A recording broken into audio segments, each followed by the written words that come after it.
Hello, YouTubers, friends, compatriots, bootlickers, shills, desolates, sharks, peasants, vassals, sharks, lawyers. I repeat myself. I'm a useful idiot. And today I want to talk about the lawyers in litigation and the banking collapse and what it's cost the 6 biggest banks on Wall Street. So this is a pretty interesting story because, as we all know, in all the crises that unfold, there's one group of people that are always going to make a lot of money off of these tragedies, and one group is always going to be the lawyers. Another group that comes to mind is the military-industrial complex and arms dealers. But anyway, let's get back to lawyers. So overall, since 2008, the top U.S. banks, J.P. Morgan, Bank of America, Citigroup, Wells Fargo, Goldman Sachs, and Morgan Stanley have paid out $103 billion in legal costs. And 40% of that is just since January of 2012. So things are really stepping up. And one of the reasons that's interesting as well is because that's more than the money that was paid out in stock dividends in that same period of time, $98 billion. But that gives you an idea of how lucrative these kind of operations are for the shareholders and the actual masters behind these puppets who are behind these banks and who suck wealth out of the productive society to the tune of $98 billion in stock dividends to these banks and their shareholders. But anyway, to go back to those $103 billion in legal costs, one of the numbers that stuck out to me was the fact that $56 billion of that went directly to the lawyers out of $103 billion. So that's a staggering figure in itself, and one reason why I wanted to focus on the Sharknado $56 billion lawyer feeding frenzy of the economic crisis. The other $47 billion in payments went to settle for mortgage investors and to repay people bringing suit for fraud. So, of course, notable about this story, too, is the fact that we have this amount of money, this amount of lawyers, and nobody's going to jail. And yet all this crime has been exposed, and they can't bring anybody to take the walk. And so out of this, 75% of those costs, too, of the $103 billion in legal costs, is just J.P. Morgan and Bank of America. No surprise there, the two worst offenders.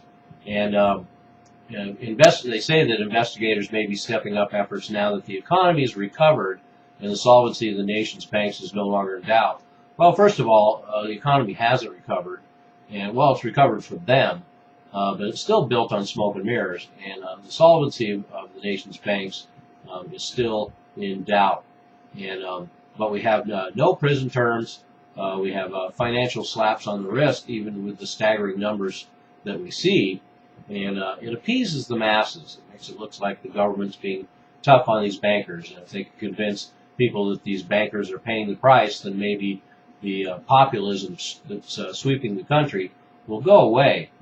But and all these banks are also having to hold billions in reserves now just for future legal exposures and more mortgage-backed security buybacks. And in fact, they suggest that these lawsuits will go on for at least 10 years or more. And the banks are expecting a lot more losses due to this. And in fact, Citigroup has put aside $5 billion. J.P. Morgan has set aside $7 billion, and Bank of America has set aside $3 billion and for future losses. In fact, just since 2008, Bank of America has paid out $28 billion in repurchasing basically fraudulent securities. And so, once again, nobody went to jail for this. And J.P. Morgan is still contending with all these criminal probes, the energy trading manipulation, the mortgage-backed securities, money laundering, the foreclosure abuse, questionable credit card collection, and the London whale trading loss. And the numbers are starting to line up. There apparently is going to be a $6 billion settlement for securities fraud, and the London trade fine is said to be about $600 million. And the consumer abuse is $80 million. So at least there's a few off that list. And this is a bank that made $60 billion in profits in 2012, of course, record profits. So anyway, but you have this entire legacy. That's one of the other things that's amazing about this, and why it's a feeding frenzy for lawyers, is this age we live in this pay and walk away, where nobody goes to prison. There's rampant fraud and abuse and breaking of all kinds of regulations, and yet nobody's in jail. And all these banks are just anteing up and walking away. And I know part of it is just bankers. They don't mind having to give up some money and being embarrassed a little bit, as long as they don't have to go to prison, and as long as they can get back in the game. Because guys with this kind of experience will always be valued by somebody. So let's look back, just for shits and giggles. Let's look back over 2012 and see how much J.P. Morgan has shelled out. Chase was one of 14 banks named in a $9.3 billion robo-signing settlement. Let me remind you, everything I'm going to list off here is from 2012, so this is just last year. Chase was one of 14 banks named in $9.3 billion in robo-signing settlement.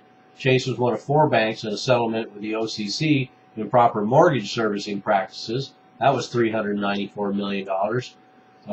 J.P. Morgan paid out $297 million to the SEC for mortgage-backed security fraud. J.P. Morgan paid out $228 million to the SEC for municipal bond bid rigging. J.P. Morgan paid out $153 million to the SEC for the Magnetar case. J.P. Morgan was convicted in Europe fraud and sales of derivatives to Milan. That was $120 million. J.P. Morgan paid $75 million to the SEC for fraudulent swap deals in Jefferson County, Alabama. J.P. Morgan paid out $45 million to the federal court for veterans' mortgage refinancing scandal. J.P. Morgan paid out $25 million to the state of Florida for money market fund scam. J.P. Morgan was fined $600,000 for violating position limits in the cotton markets.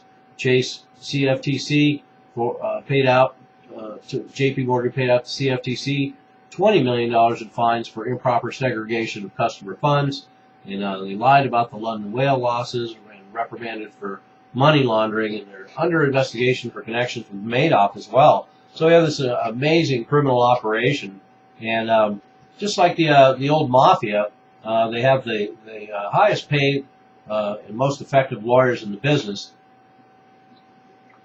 And amazingly, if you add up this money, it's a staggering amount of money, but each fine individually is minuscule compared to the amount of money that the bank makes off of those kind of activities. So, but what a PR nightmare for these banks. Well deserved. And the bottom line about this as well, that they have to bear in mind that a lot of these legal expenses basically end up in the taxpayer's lap one way or another, because a lot of this stuff is tax write-offs. And I actually did a video about how a lot of these settlements end up being paid by the taxpayer indirectly as well, and I will attach that below. So we have, as taxpayers, U.S. taxpayers, we certainly have skin in this game. But so there's the gruesome figures, as I like to say. We have lawyers, a feeding frenzy of lawyers, and ambulance chasers, and high-priced suits surrounding the likes of J.P. Morgan and Jamie Dimon, and getting $56 billion for their work in 5 years. That's a pretty good amount of money. I'll leave it up to the mathematicians to figure out how much that is per hour. We'd have to figure out how many lawyers there were. I'm a useful idiot. Don't you be one too.